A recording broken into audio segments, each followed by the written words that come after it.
नमस्कार। आज के आमरा शुनबो श्री श्री शारदा मायेर अमृत कथा। सेबार जगद्धात्री पुजोर आगे मा शारदा देवी जयरामबाटी फिरे जान। पौष मासे अर्थात 1894 জানুয়ারি ফেব্রুয়ারিতে বলরাম বসুর কন্যা ভুবনমোহিনীর মৃত্যু হয়। বলরাম বসুর স্ত্রী কৃষ্ণ ভাবিনী এই নিদারুণ আঘাতে শয্যাশায়ী হয়ে পড়েন। তখন স্থির হয় তার বায়ু পরিবর্তনের এবং পারিপার্শ্বিক অবস্থা থেকে সাময়িক মুক্তিদানের জন্য স্থানান্তরের ব্যবস্থা করা দরকার। কিন্তু কৃষ্ণ ভাবিনীর সংকল্প, শ্রীমা যদি তার সঙ্গে যান তবেই তিনি অন্যত্র যেতে প্রস্তুত, কারণ একমাত্র তারই সান্নিধ্যে তার মানসিক শান্তি ফিরতে পারে।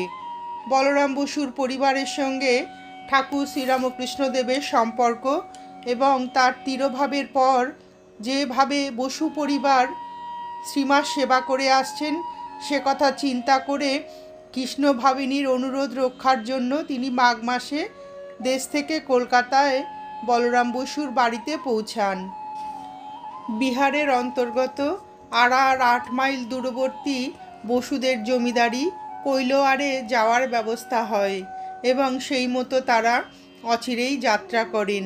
তাদের সঙ্গে ছিলেন কৃষ্ণ ভাবিনী দেবীর জননী গোলাপ মা, স্বামী শারদানন্দ, স্বামী যোগানন্দ ও তার পিতা নবীনচন্দ্র চৌধুরী এবং স্বামী ত্রিগুণাতীতানন্দ।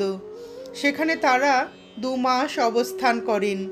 সেবিকা শ্রীমতী সরজুবালার কাছে মা শারদা দেবী কৈলোয়ার প্রবাসের কাহিনী বলেছিলেন।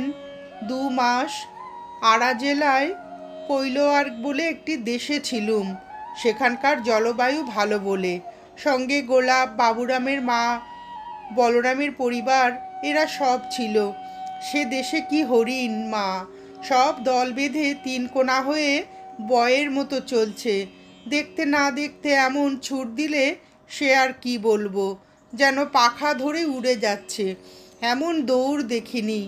আহা, ঠাকুর বলতেন হরিণের নাভিতে কস্তুরী হয়, তার গন্ধে এদিকে দিকে ছুটে বেড়ায়, জানে না কোথা থেকে গন্ধটি আসছে।